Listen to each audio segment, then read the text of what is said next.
출애굽기 13장 1절 2절. 주께서 모세에게 말씀하여 이르시되 이스라엘 자손 가운데서 처음 난 모든 것, 즉 사람이나 짐승을 막론하고 태를 여는 것은 무엇이든지 다 거룩히 구별하여 내게 돌리라. 그것은 내 것이니라 하시니라. 아멘. 11절 보겠습니다. 그리고 16절까지 보려고 합니다. 주께서 너와 내 조상들에게 맹세하신 대로 너를 가나안 족속의 땅으로 데리고 들어가 그 땅을 내게 주시거든 너는 태를 여는 모든 것과 내가 소유한 짐승에서 나오는 모든 첫 새끼를 구별하여 주께 돌리라. 수컷은 주의 것이 되리라. 너는 나귀의 첫 새끼는 다 어린 양으로 대속할 것이요 그것을 대속하지 아니하려거든 그것의 목을 꺾을 것이며 내 자손들 가운데 사람들에게서 처음 난 모든 자는 대속할지니라.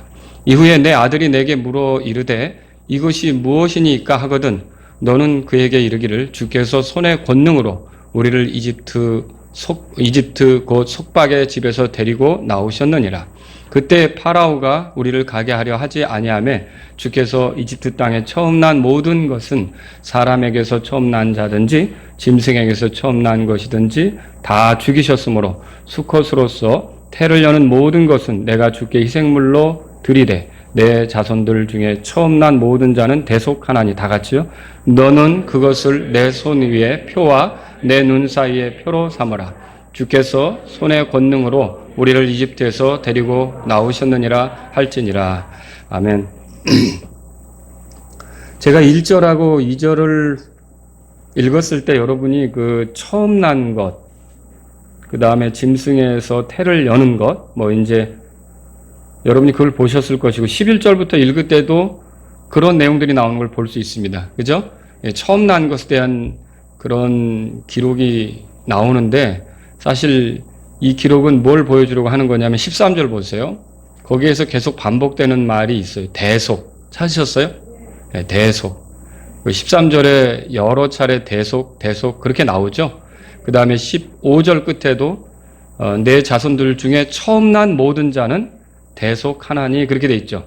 그래서 오늘 제가 드릴 말씀의 제목은 대속이라는 것이 되겠습니다. 우리가 지금 출애굽을 보고 있거든요. 그러니까 출애굽이 어떻게 일어났는가 이런 것들을 보고 있어요. 그런데 출애굽이 뭐죠? 16절 끝에 보세요. 주께서 손의 권능으로 우리를 이집트에서 데리고 나오셨다.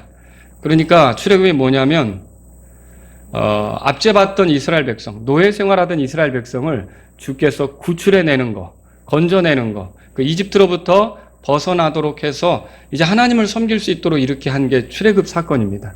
출애굽 사건. 이런 출애굽을 통해서 우리가 하나님께서 어떻게 이 눌린 사람들을 건지고 자유롭게 하는지, 이게 이제 억압 가운데 있는 사람을 건지는 거, 자유롭게 하는 걸 우리가 이제 구속한다고 그러거든요. 이런 구속이 어떻게 일어나는지 이런 걸 출애굽을 통해 볼 수 있는 거죠. 근데 우리가 성경을 통해서 보면 이런 구속이 어떤 방식으로 일어나느냐? 대속이라는 것을 통해서 일어난다는 거죠. 그래서 오늘 저하고 여러분들은 대속이라는 것이 어떤 것인지 이 본문에서 말씀해진 대로 우리가 좀 한번 살펴보기를 원하는 겁니다. 자, 그러면 제일 먼저 대속이 뭔지 한번 생각해 보죠. 대속은 이런 겁니다. 그러니까 어떤 것을 대신 죽여서 본래 죽게 된 거 있잖아요. 그걸 살리는 거예요. 그러니까 그 A라는 것이 죽어야 되는데 A를 사용하기 위해서 B를 대신 죽이고 A를 계속 이렇게 사용하는 거. 그게 이제 대속이죠. 또 빚 문제로 얘기한다면 어떤 사람이 진 빚을 대신 갚아서 이 사람으로 하여금, 원래 빚을 진 사람으로 하여금 채무 문제로 걱정하지 않고 자유롭게 이렇게 살아가도록 만드는 게 대속이다. 그렇게 말할 수 있는 겁니다. 자, 어떤 성경교사가 들었던 예로 여러분에게 말씀을 드리려고 하는데 실제로 있었던 사건입니다. 저도 오늘 말씀을 준비하면서 이 데이빗 코스트카라는 사람을 한번 찾아봤어요. 그랬더니 이 사람이 그 야구 이렇게 심판 이런 사람이었더라고요. 한번 들어보세요. 미국에서 이제 동부 오하이오와 서부 펜실베니아에 막대한 손해를 끼친 토네이도가 있었어요. 토네이도 아세요? 태풍하고 비슷한데 태풍은 이제 예상 진로를 알 수 있죠. 어디서 시작이 돼서 구름이 이제 모이고 뭐 바람이 불고 이렇게 해서 어떻게 일어나고 어디로 온다는 걸 알잖아요. 근데 토네이도는 뭐냐면 갑자기 일어나는 거예요.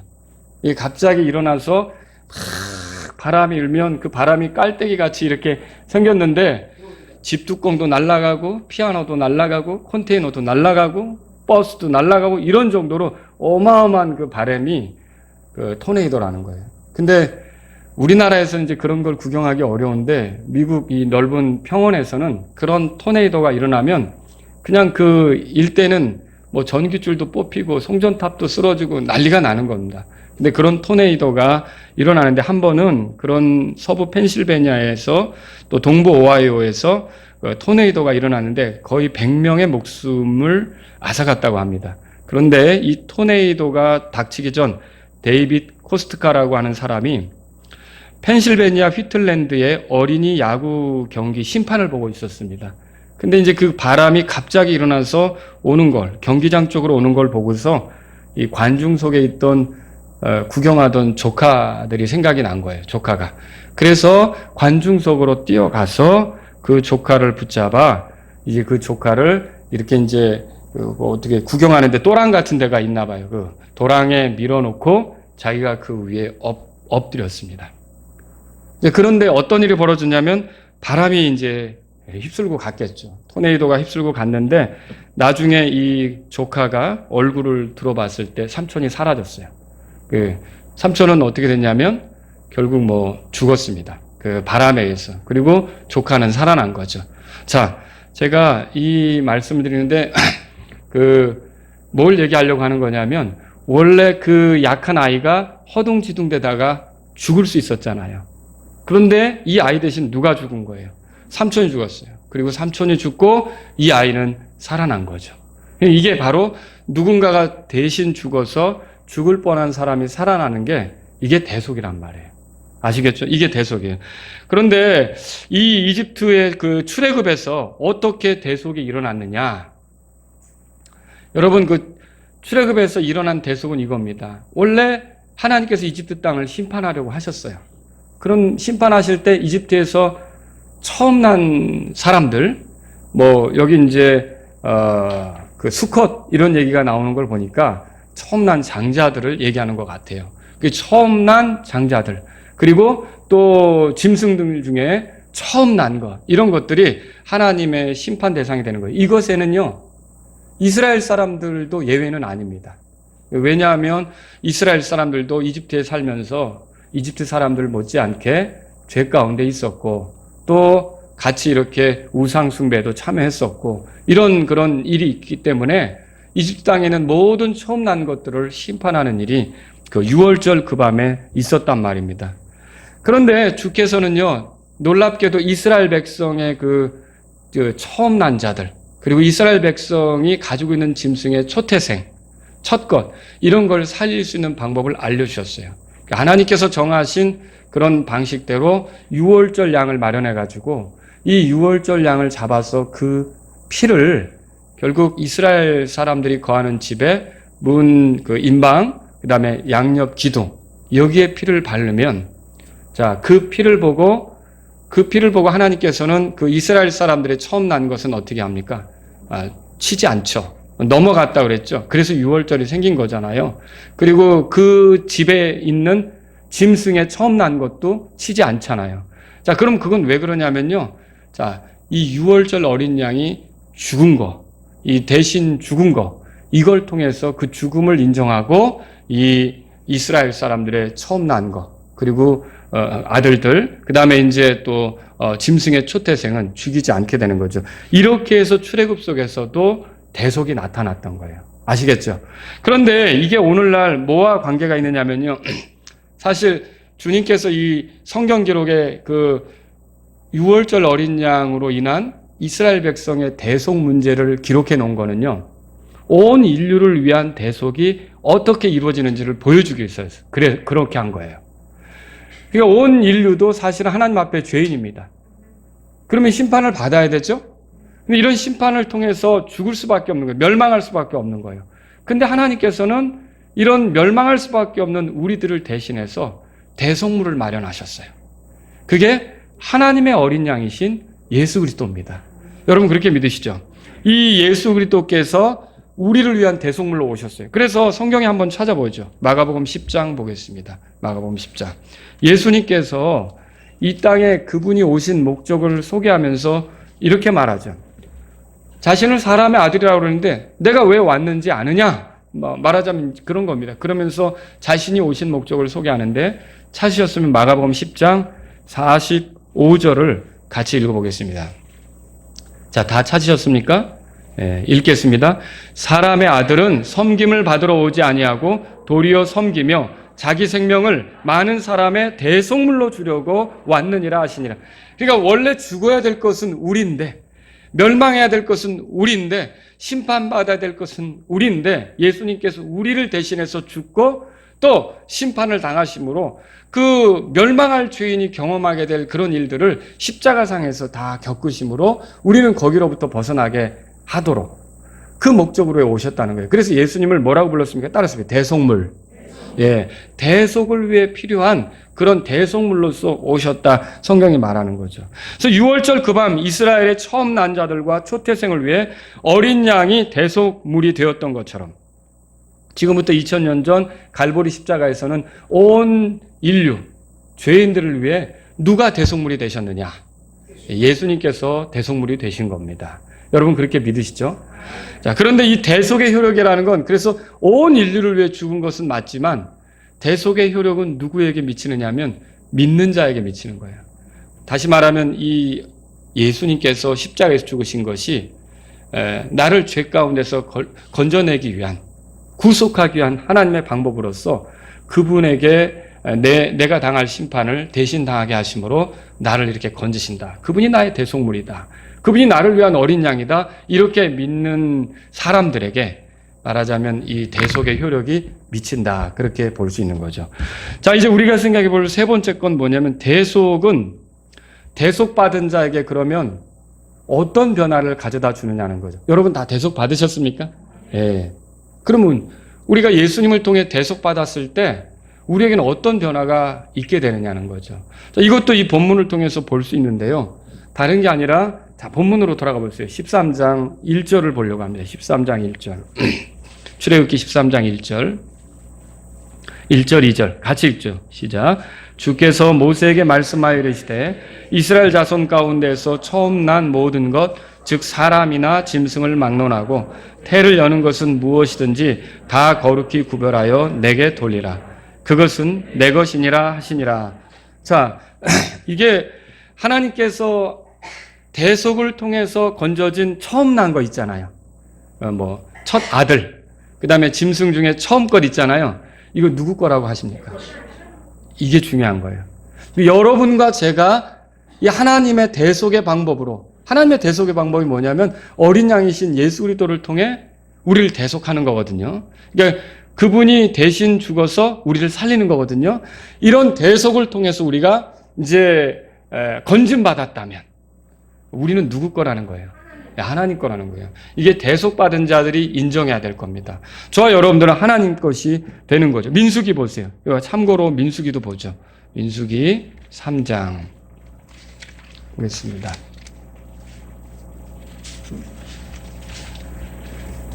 자, 그래서 아까 우리 읽은 출애굽기 13장 2절에 그것은 내 것이니라 이렇게 주님이 말해요. 그러니까 내 방법에 의해서 대속이 됐기 때문에 대속받은 그것들은 내 것이다 이렇게 주님이 말해요. 그럼 오늘 이 말씀을 들으면서 여러분과 제가 대속받은 자들이다. 하나님의 방법에 의해서 하나님이 세우신 하나님의 어린 양에서 대속받았다 그러면 우리는 뭘 인정해야 되느냐면 내가 그분의 것이다. 여러분 이거 인정하시겠습니까? 나는 그분의 것이다. 이걸 인정하는 게 대속받은 사람의 이 공통된 믿음이에요. 그러니까 대속받았다고 하면서 죄사함 받았다면서 뭘 하나님의 거야 나는 내 거지. 이건 문제가 있는 겁니다. 그건 제대로 된 게 아니라는 거죠. 민수기 3장에 찾으셨으면 13절에도 한번 보겠습니다. 13절 한번 보죠. 13절 읽겠습니다. 시작. 이는 처음 난 모든 것이 내 것이기 때문이니 내가 이집트 땅에서 처음 난 모든 것을 치던 날에 이스라엘 안에 처음 난 모든 것은 사람이나 짐승이나 다 나를 위해 거룩히 구별하였으니 그들은 내 것이 되리라. 나는 주니라. 자, 이렇게 대속을 통해 얻은 처음 난 것들은 누구 거라고요? 네, 주님 거예요. 하나님 거예요. 이걸 알기 때문에 오늘날 신약 성경에도 사도 바울이 뭐라 그랬냐면 여러분 잘 알 거예요. 읽어보세요. 도대체 무슨 말이냐? 너희 몸이 너희가 하나님에게서 받은 바 너희 안에 계신 성령님의 전인 줄 너희가 알지 못하느냐? 너희는 너희 자신의 것이 아니니 주께서 값을 치르고 너희를 사셨느니라. 그런즉 보세요. 하나님의 것인 너희 몸과 너희 영으로 하나님께 영광을 돌리라. 하나님의 것인 그렇게 얘기했어요. 사도 바울은 우리가 대속받았다면 누구 거라고요? 하나님의 것이다. 그리고 또 여기서 또 뭐라 그러냐면 너희 자신의 것이 아니다. 그렇게도 얘기했어요. 그러니까 우리가 우리 자신의 것이라고 생각하면 구원받지 못한 겁니다. 구원받기 전에는 우리가 우리 자신의 것이라고 생각했겠죠. 근데 구원받은 다음에는 내가 누구 거예요? 하나님의 것이죠. 그래서 하나님의 영광을 위해 살라. 이런 말까지 덧붙이는 거죠. 만일 자신이 하나님의 대속으로 구원받았다면서 자기의 주인이 하나님이신 것을 거부한다. 그래서 여전히 제멋대로 살려고 한다. 그러면 그 사람 대속받은 게 맞아요? 그게 문제가 있는 거죠. 그 대속받은 열매를 드러내지 못하는 거예요. 물론 구원받은 사람들 중에도 그러니까 내가 내 것이 아니고 하나님의 것이다. 이렇게 인정한 사람들도 때에 따라서는 그걸 잊어버리고 제멋대로 살 수가 있어요. 그런 적 있잖아요. 근데 그렇게 되더라도 이게 우리에게 양심이 있고요. 성령님이 우리 안에 계시기 때문에 그걸 성령님은 그냥 두고 보시지 않습니다. 내가 거기에 대해서 갈등하게 하고 힘들어하게 하고 끝내는 어떻게 해요?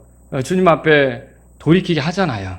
그죠? 그래서 이게 정말 우리가 내 자신이 누구 거냐? 이게 대속받은 사람은 하나님의 것이고 대속받지 못한 사람은 여전히 누구 거라고 고집할까요? 자기 거라고 생각하겠죠. 여러분은 대속받은 사람들이 맞습니까? 그러면 우리 자신은 누구 거예요?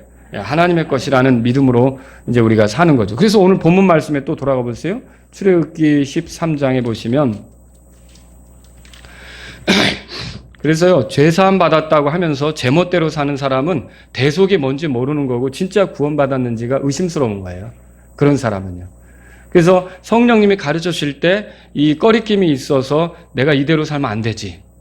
이런 마음이 들면서 회개한다면 그 사람이 그래도 하나님이 주인 된 걸 인정하는구나 이런 걸 볼 수는 있지만 아무렇지도 않게 그냥 살아간다. 누가 권고했는데 권면했는데도 아무렇지도 않게 제멋대로 살아간다. 죄사함 받았다고 떠들면서 그 사람은 이게 대속받은 게 뭔지를 모르는 것일 수 있다는 거죠. 진짜 대속받은 사람들은 내가 내 주인이 아니라 누가 나의 주인이라고요? 하나님께서 나의 주인인 걸 인정하는 거죠. 11절. 자, 3장 11절, 12절 보세요. 같이 읽겠습니다. 시작. 주께서 너와 내 조상들에게 맹세하신 대로 너를 가나안 족속의 땅으로 데리고 들어가 그 땅을 내게 주시거든 너는 태를 여는 모든 것 내가 소유한 짐승에게서 나온 모든 첫 새끼를 구별하여 주께 돌리라. 수컷은 주의 것이 되리라. 여기 너는 이스라엘 백성을 이제 총체적으로 가리키는 말인데 여기서 뭐라 그랬냐면 너는 가나안 땅에 돌아간다면 어떻게 하느냐? 태를 여는 모든 것, 그다음에 내가 소유한 짐승에서 나오는 모든 첫 새끼 이런 것들을 다 구별하여 주께 돌려야 되는데 왜 그런다고 그래 돼 있어요? 이 수컷은 주의 것이 되리라 그렇게 돼 있어요. 그러니까 이렇게 대속받은 것은 누구 것이니까 주님의 것이다. 주님의 것이다. 이렇게 생각하고 우리가 살아야 되는 것입니다. 자, 그리고 네 번째로 생각해 볼 게 있어요. 대속은 누구에게 필요하느냐? 누구에게 대속이 필요할까요? 이게 하나님께 드려져야 하는데 부정한 사람들, 부정한 존재들, 깨끗하지 않은 존재들. 그러니까 본래 하나님께 드려져야 되는데 그 더러운 상태로 하나님께 드릴 수가 없잖아요. 그러니까 그때 대속이 필요한 거라는 거죠.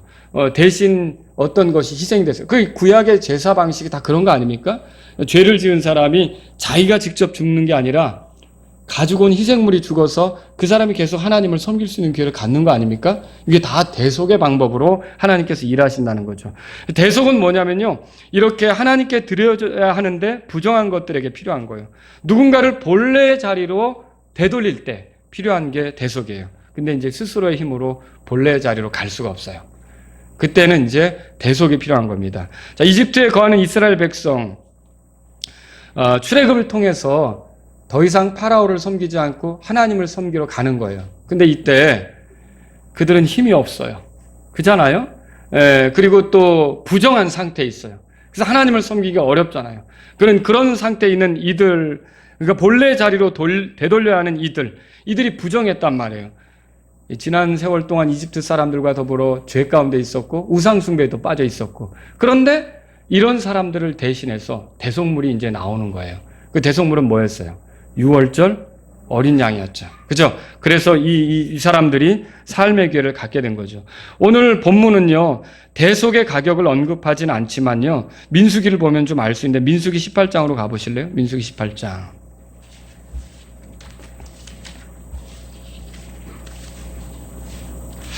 그래서 제가 말씀을 준비하면서 무슨 생각을 했냐면, 이따의 그 딸이 번제혼물로 드려진다고 그랬잖아요. 근데 이 말씀을 준비하면서 그런 생각이 드는 거예요. 더러운 걸 하나님 받지 않는데, 그렇지 않습니까? 사람이 깨끗합니까? 이삭도 바치려고 했을 때 이삭 대신 준비된 거 아시죠? 이삭 대신 준비된 게 뭐였어요? 순양이 준비돼가지고 대신 죽었잖아요. 아벨도 하나님께 나아가려고 할 때 자기가 직접 나가지 못하고 양들의 첫 새끼, 그걸 대속물로 준비해서 나갔잖아요. 그죠? 그래서 이따의 딸이 과연 어떻게 됐을까? 이런 이제 생각을 해보게 됐어요. 그래서 말씀을 준비하면서 다시 여러 가지로 생각을 정리하게 된 것들이 있어요. 이따의 딸이 대속물을 사용한다면 이제 죽은 걸로 간주돼서 계속 살아갈 수도 있겠구나. 하나님께서 사람 인신제사를 받지 않으시거든요. 몰래 숭배는 어때요? 인신제사잖아요. 사람을 직접 죽이는 거잖아요. 근데 하나님은 사람을 바치는 것보다 사람이 더럽다는 걸 알기 때문에 대속물을 원하세요. 근데 성경에 보니까 대속물이 뭐냐? 한번 민수기 18장 찾아보세요. 18장에 15절에 14절부터 읽어야 되겠네요. 이스라엘 안에서 전적으로 봉헌된 것은 다 내 것이 되리라. 그렇게 돼 있죠. 예, 봉헌됐다. 대속 받은 것은 봉헌된 거죠. 이제 봉헌됐다는 말은 주님의 것이 됐다. 주님을 왜 따로 있게 됐다. 주께 드려졌다. 그 소리입니다. 15절 같이 읽어보죠. 시작. 그들이 주께 가져오는 바 모든 육체의 태를 여는 것은 사람이나 짐승이나 다 내 것이 될 터이나, 그럼에도 불구하고 너는 사람에게서 처음 난 자는 반드시 대속할 것이요 부정한 짐승의 첫 새끼도 대속할지니라. 그러니까 사람에게서 처음 난 자도 대속해요. 근데 부정한 짐승의 첫 새끼도 대속해요. 그러니까 이거는요, 그러니까 이스라엘 백성이 출애굽할 때만 있었던 게 아니라 광야 생활을 끝내고 가나안에 들어가잖아요. 그럼 가나안에 들어가면 지금까지도 하는 거예요. 그래가지고 제가 또 말씀을 준비하면서 찾아보니까 이스라엘 백성은 지금도 이걸 해요. 이걸 하는데, 그러니까 그것도 참 율법으로 지킨다고 그렇게 하는 게, 자연분만으로 태를 열고 나오잖아요. 그러면 이걸 지켜요. 근데 이제 제왕절개를 하잖아요. 그럼 또 그걸 또 안 지키더라고요. 이스라엘 사람들은 아주 엄격하게 하더라고요. 태를 열고 나온 이런 것은 그걸 그대로 지키는. 지금 현재 이스라엘이 그렇다는 얘기예요. 현재 이거를 아직까지도 이렇게 하고 있어요. 근데 여기서 보니까 대속해야 된다 이렇게 했는데 16절에 이렇게 써 있어요. 어떻게 대속하느냐? 사람의 경우는 다 같이 읽겠습니다. 너는 난 지 한 달이 넘어 대속받을 자들을 내가 정한 값대로 성수의 세겔에 따라 5세겔의 돈으로 대속할지니 1세겔은 20계란이라. 5세겔이 얼마나 될까요? 5세겔이. 혹시 이걸 측량해 보신 적 있어요? 제가 볼 때 이스라엘에서 아기 낳는 게 이게 돈 들어가는 일이구나. 그것도 첫 번째 아들을 낳으면, 첫 번째 애를 낳으면 어떻게 되는 거예요? 그러니까 이거 대속을 해야 되잖아요, 반드시. 근데 여러분이 5세겔이 얼마나 될까? 사사기 17장 가보세요. 힌트 드릴게요.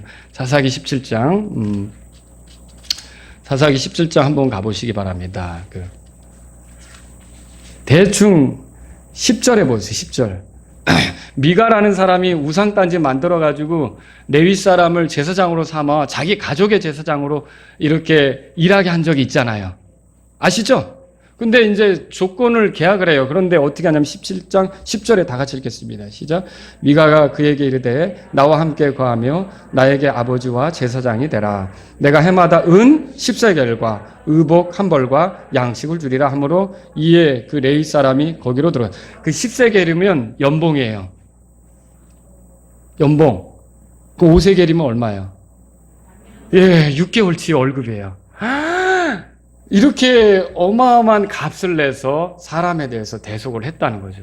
근데 이스라엘 백성은 이거를 하는 거예요.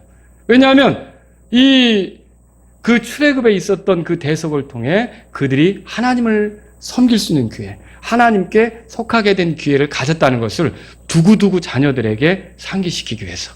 이해하시겠죠? 우리나라에서 아기 낳는 게 우리나라는 돈 주더라고요, 요즘에. 그죠? 이거 거꾸로 됐지만 성경에 나오는 거는. 그래서 이렇게 대속물로 5세겔씩을 지불해서 결국은 처음 난 아이를 대속하는 그런 일들을 했다는 거죠. 그리고 여러분 또 암소의 첫 새끼, 양의 첫 새끼는 어떻게 대속합니까? 이건 어떻게 대속하죠? 자, 이건 어떻게 대속하죠? 네? 17절에 보세요. 민수기 18장 17절, 민수기 18장 17절. 그러나 너는 암소의 첫 새끼나 양의 첫 새끼나 염소의 첫 새끼는 뭐라고 돼 있죠? 이거 또 왜 대속하지 말라 그럴까? 이건 그냥요, 바치라는 거예요. 이게 정결한 짐승이잖아요.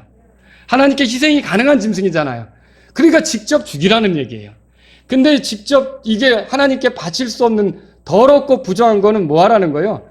대속하라는 거예요. 그래서 지금 우리가 공부하는 주제가 뭐예요? 누가 대속을 필요로 하는가?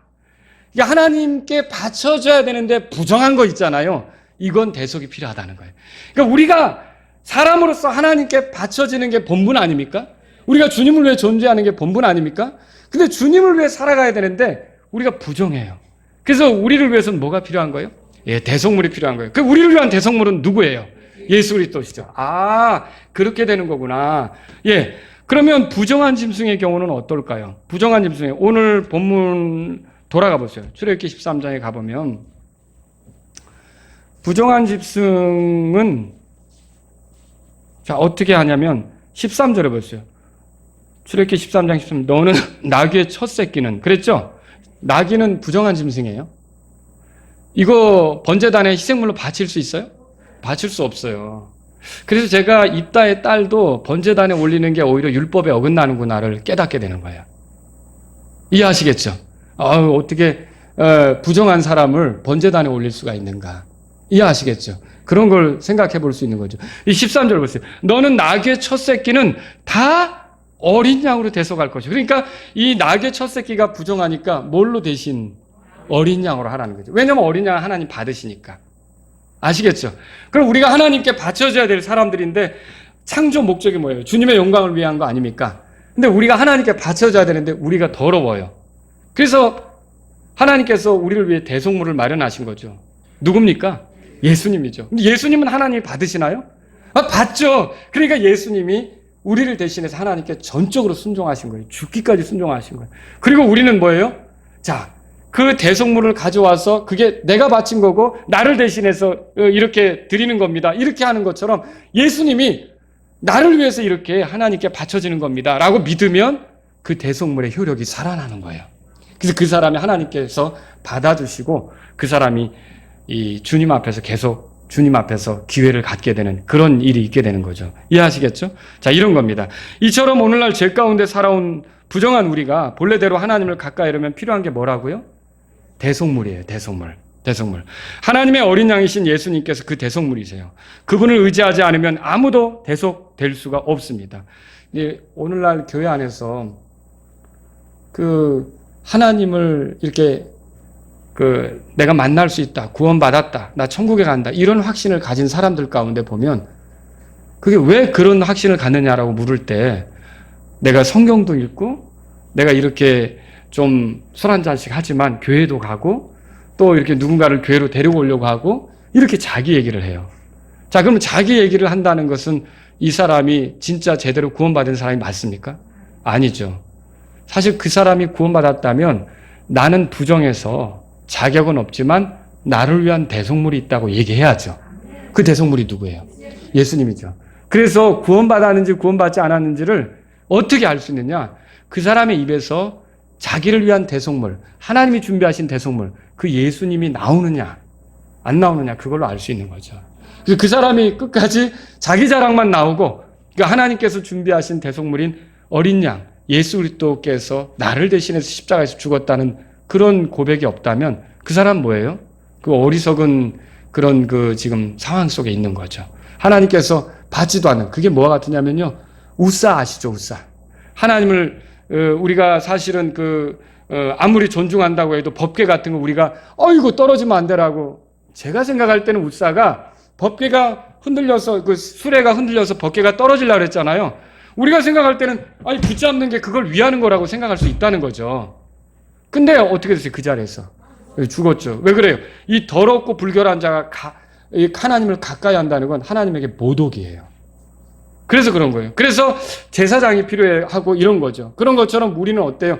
대속물이신 예수 그리스도를 통해서 하나님을 가까이 할 수 있게 된다. 이게 진리라는 거죠. 아시겠죠?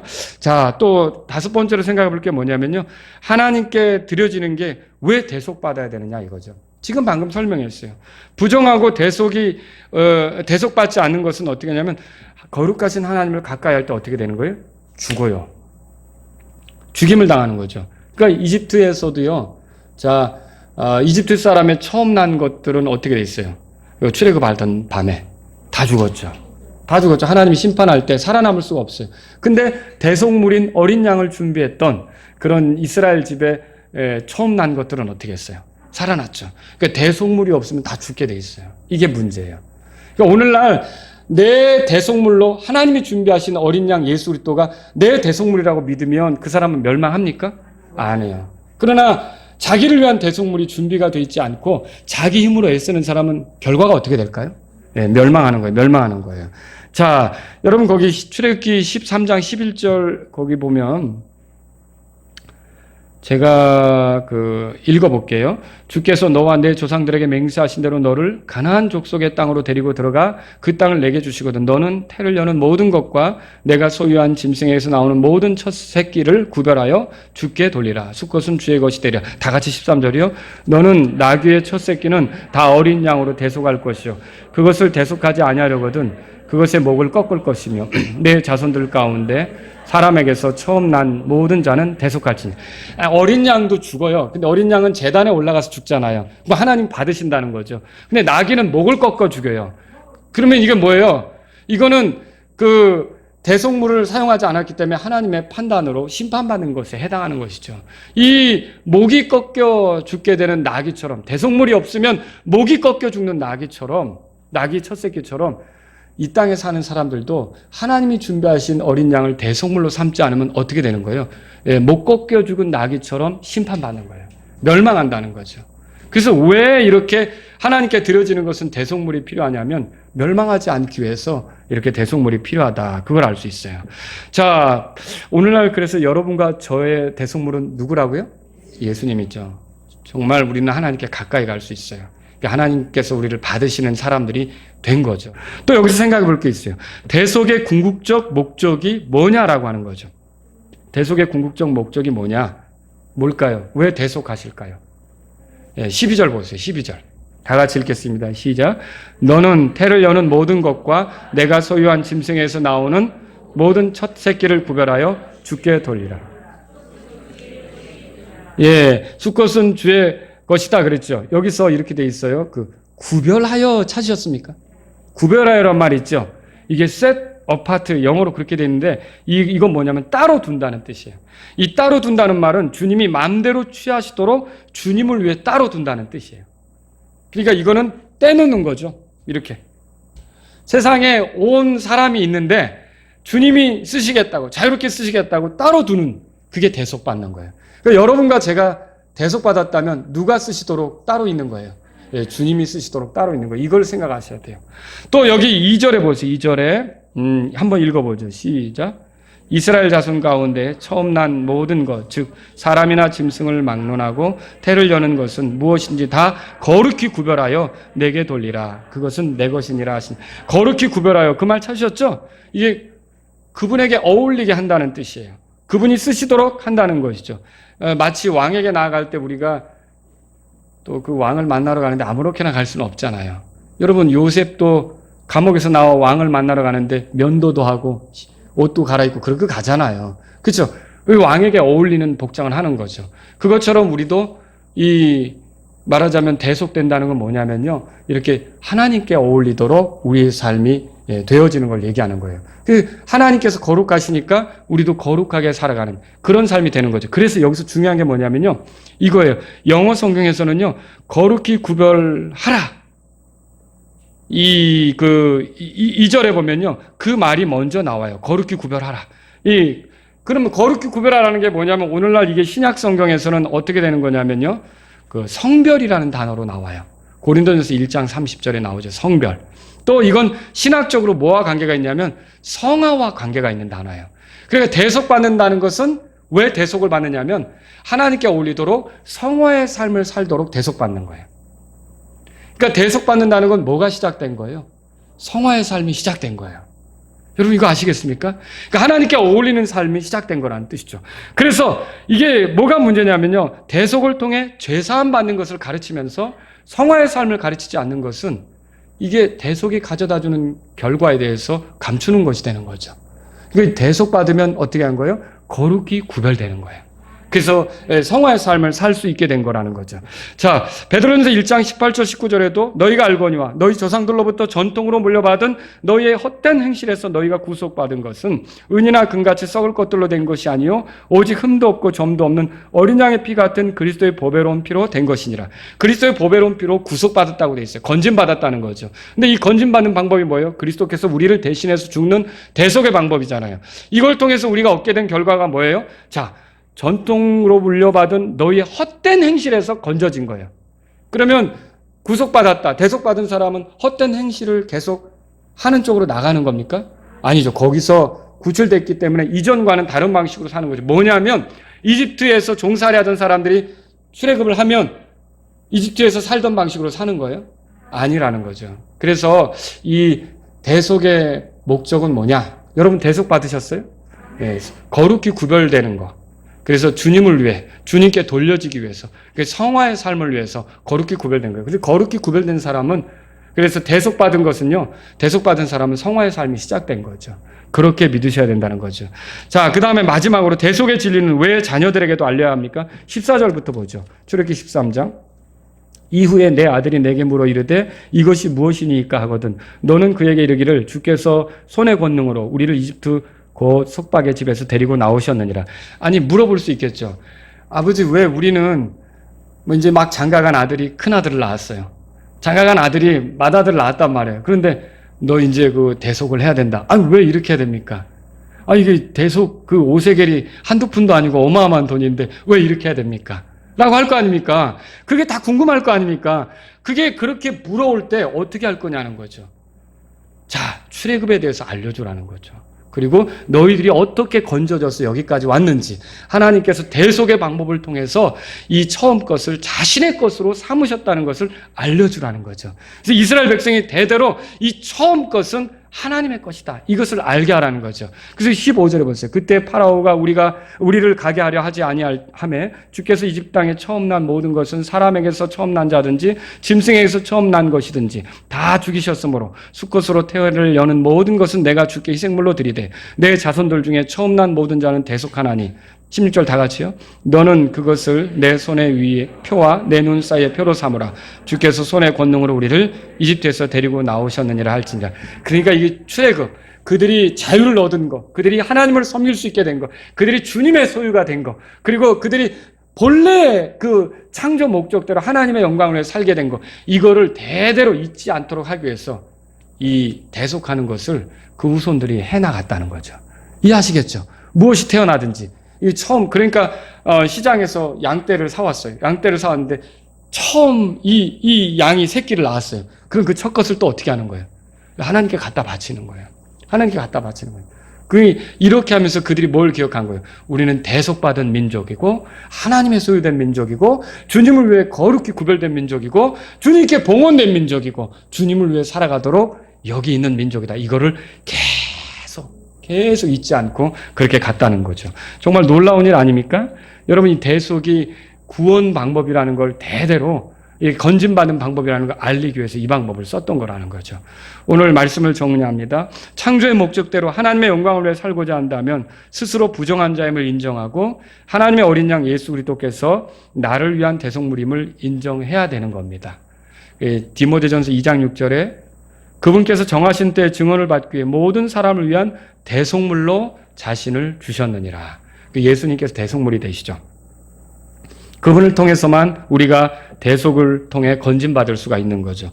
이 시간 대속에 대해서 다음과 같은 것들을 정리할 수 있습니다. 이제 들어보십시오. 첫째, 대속은 내가 본래 하나님을 섬겨야 될 사람이라는 것을 말해주고 있어요. 그 본래 위치에 돌리려고 대속이 필요한 거 아닙니까? 여러분, 본래 위치로 돌아오셨습니까? 혹시 믿는 생활을 하면서도 본래 위치에서 벗어나고 있다면 대속을 생각하시고 돌아오실 수 있기를 바랍니다. 본래 위치에 서야 되는 거예요. 두 번째, 대속은 내가 본래의 삶에 충실할 수 없을 정도로 부정하다는 것도 보여줍니다. 그만큼 부정했으니까 대속물이 필요한 거잖아요. 그래서 내가 이렇게 하나님을 섬길 수 있는 것은 내가 잘해서요, 은혜예요. 은혜죠. 이 은혜를 잊지 마시라는 거죠. 그리고 세 번째, 대속은 나에게 하나님을 섬길 수 있는 가능성을 비춰주고 있어요. 내가 아무리 더러워도, 아무리 더럽혀졌어도 대속물을 통해서는 나도 하나님 앞에 설 수 있다는 거죠. 하나님 앞에 기회를 가져갈 수 있다는 거죠. 근데 우리의 대속물은 누굽니까? 그럼 예수 그리스도가 계시다는 건 내가 이제 남은 생애를 하나님을 기쁘게 하며 살 수 있는 그런 사람이라는 것을 말해주고 있다는 것이죠. 여러분, 이 대속물을 통해서 하나님을 찬양하시기 바랍니다. 네 번째로 대속은요, 대속받은 내가 누구의 소유라는 걸 보여줘요. 하나님의 소유라는 걸 보여주죠. 그래서 오늘도 여러분이 나는 주님의 소유다. 그럼 내가 주님의 소유면 내가 가진 모든 것도 다 주님의 것이죠. 그래서 주님이 원하는 대로 내가 써야 되는 것이다. 이런 고백을 하면서 살아가실 수 있기를 바랍니다. 또 대속은요, 대속받은 내가 거룩히 구별되었음을 보여주고 있어요. 나는 대속으로 봉헌된 사람이에요. 봉헌이 뭐라고 그랬어요? 드려진 사람이라고 그랬죠. 예, 오늘날 교회가 처음 난 자들의 모임이에요. 그 대속받은 자들의 모임이에요. 거룩히 구별된 자들의 모임이에요.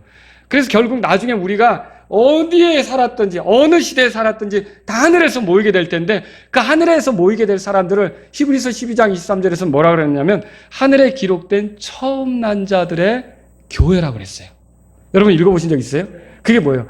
대속받은 자들, 하나님께 속한 자들, 주님의 것인 자들, 주님을 위해 거룩히 구별된 자들이 하늘에 다 모이는 거예요. 그걸 하늘에 속한 처음 난 자들의 교회, 이렇게 표현한 거죠. 여러분과 저는요, 이렇게 주님께 속한 자들로 거룩히 구별된 자들임을 기억하시기 바랍니다.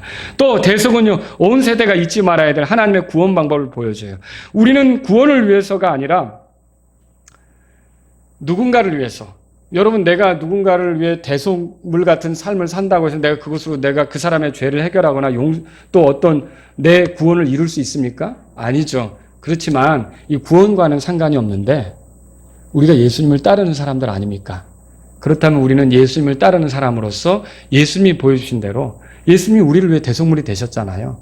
우리가 그렇게 한다고 해서 구원받는 건 아니지만 누가 무거운 짐을 지고 있을 때 내가 대신 져주려고 하고 누가 어려움 속에 있을 때 내가 희생을 하려고 하고 이렇게 하면서 우리가 그들을 이렇게 섬길 수 있는 거 있잖아요. 우리에게 허락된 능력 안에서, 우리에게 허락된 그런 그 하나님이 주신 기회 안에서 이렇게 하는 거는 주님을 따라가고 주님을 닮는 것이 될 수 있다. 이렇게 말할 수 있는 거죠. 대속은 항상 먼저 주님을 생각하는 것도 보여줘요. 대속을 통해서 처음 것들이 주님의 것이 됐잖아요.